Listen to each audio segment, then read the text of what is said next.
பாருங்க, தமிழ்நாட்டுல என்ன சிக்கல் நடந்தாலும், மண்ணுக்கும் மக்களுக்குமான சிக்கல் எங்க நடந்தாலும் அவர் இருப்பார். அவரோட குரல் இருக்கும். எந்த சமரசமும் இல்லாம அவரோட குரல் இருக்கும். சோ இப்ப பல பேர் சொல்றாங்க, மீன்ஸ் இப்ப ட்ரோலாவும் ஃபன் பண்றாங்க. ஆனா அவங்களுக்கே தெரியல, இப்ப இன்னைக்கு இந்த செகண்ட் தமிழ்நாடு ஒரு மிகப்பெரிய சிக்கல் வருது அப்படின்னா கூட யார் எப்படி ட்ரோல் பண்ணிருந்தாலும் அதை கன்சிடர் பண்ணாம அவங்களுக்காகவும் போய் நிற்பாங்க. அந்த விஷயத்தை யாரும் புரிஞ்சுக்க மாட்டாங்க. அவரோட பேச்சிலேயே மிக தப்பா கம்மியாக இருக்குது அப்படின்னா அவரோட அந்த குட்டிக்கிட்டே கட் பண்ணுவாங்க அவர் பேசுற விஷயங்களை. ஃபுல்லா ஒரு ஸ்பீச் எடுத்து பார்த்தா அது ஒரு ஆரம்பம் ஒரு முடிவு இருக்கும். ஏன்னா இப்ப கூட ரீசெண்டா அங்க கரூர் மக்கள் எல்லாம் சாக வேண்டியவங்க தான் அப்படின்னு ஒரு பேசுறதா அவர் ரொம்ப இதா போயிடுச்சு.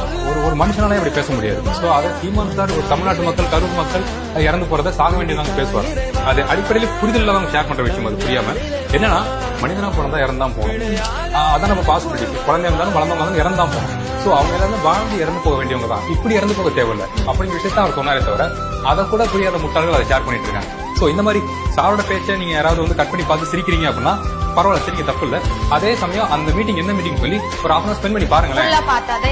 ஓகே, இதைத்தான் தப்பா பரப்புறாங்க சொல்லி சாரியா பிடிக்க ஆரம்பிக்கும். ஈவன் அவரோட கொள்கைகள் பிடிக்காட்டியும் அவரே பிடிக்காட்டியும் அவரோட பேச்சுல என்ன சொல்றாரு அப்படின்னா அது உங்க வீட்டுல இருக்க உங்க அப்பா அம்மாக்கு உங்களுக்கான பேச்சாதான்.